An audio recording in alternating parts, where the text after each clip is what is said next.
Thank you, Mr. President. Thank you, Deputy Special Coordinator Alakbaya, for your briefing. Colleagues, President Trump's 20-point plan for peace offers a historic opportunity. His diplomacy brought the ceasefire in Gaza with support from around the world. It brought home 20 living hostages who spent 738 days held captive in a living hell. It offers hope for the people of Gaza. It offers hope for the Middle East to turn the page on a millennia of violence and to usher in a new age of peace and prosperity. Under President Trump's leadership, the United States has ended 8 conflicts across the globe over the course of just 8 months. And with the help of our friends in Qatar and Egypt and Turkey and the region, this most recent success may prove to be the greatest opening of them all. This historic success is cause for celebration. It's cause for determination, but it cannot be cause for complacency. As President Trump has said, the job is not done. And in that vein, Hamas must immediately return the bodies of the 13 remaining hostages, including the bodies of American citizens Aide and Omer Nutra, as promised under the agreement. Their families, colleagues, their families deserve dignity. And Hamas must likewise follow through on its commitment to disarm. The president is not playing games here.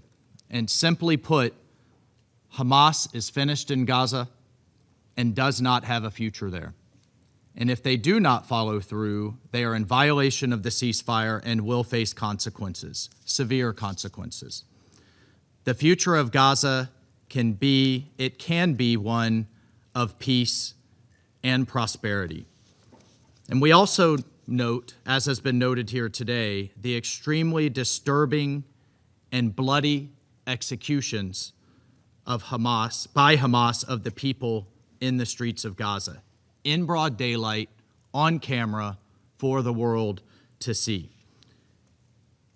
This is further evidence that Hamas is unfit to rule the Gaza Strip, cannot be trusted with the safety of the people in Gaza for a moment longer. And likewise, frankly, many nations have condemned Israel, and those nations should be embarrassed for their silence and for their hypocrisy as Hamas slays its own people. And for the global community that has been protesting and demanding peace for the Palestinian people, for the people of Gaza, where is the outrage? Where is it over these executions we've seen in recent days? Hamas is not just attacking Israelis. It's not just terrorizing hostages underground. It's not just using bodies as psychological warfare on families. They are openly killing their own people for propaganda, in addition to the human shields that they've used over the past years. And candidly, shame on the world for its silence in the wake of these executions. Well, President Trump has not been silent. He has clearly said Hamas terrorists must immediately cease these killings or face their own elimination. So when Hamas complies with the deal, the rebuilding of Gaza will be a major regional and global event. The peace agreement has already resulted in a dramatic increase in the flow of humanitarian aid to the people there, and we will continue to work to deliver aid to scale and meet Gaza's humanitarian needs, rehabilitating its infrastructure, including its hospitals, its roads, its bakeries, its water, its electricity, its sewage systems.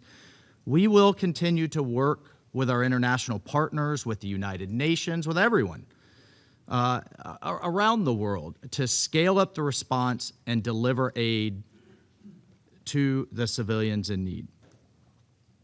But unfortunately, in the midst of this important work, as President Trump, as Vice President Vance, as Secretary Rubio, and the team work tirelessly to bring peace to the region, the ICJ just issued a nakedly political, but fortunately non-binding, advisory opinion, unfairly bashing Israel and giving UNRWA a free pass for its deep entanglement with Hamas's terrorism.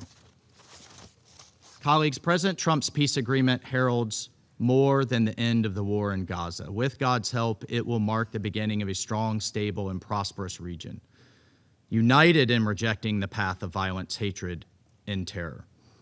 But in support of that vision, more broadly, the international community must urge the Iranian regime to give up on its false hope of revolution and forego its ambitions on its neighbors, to stop meddling in the politics of other countries in the region, and to instead engage in direct and good faith dialogue with the United States for the benefit of the Iranian people and the security of the region. Because of tough action on Iranian proxies, we are seeing historic opportunity in Lebanon, in Syria, in Iraq, and across the region. And in this spirit, the United States supports and has supported the reimposition of UN snapback sanctions on the Iranian regime. The regime will continue to face consequences as long as it does not leave its path of destruction. Colleagues, we must continue to press Iran to do what's right for its people and what's best for international peace and regional security. With President Trump's plan, we are closer than ever to realizing the Middle East that generations have dreamt of, a region of peace, prosperity, harmony, opportunity, innovation, achievement.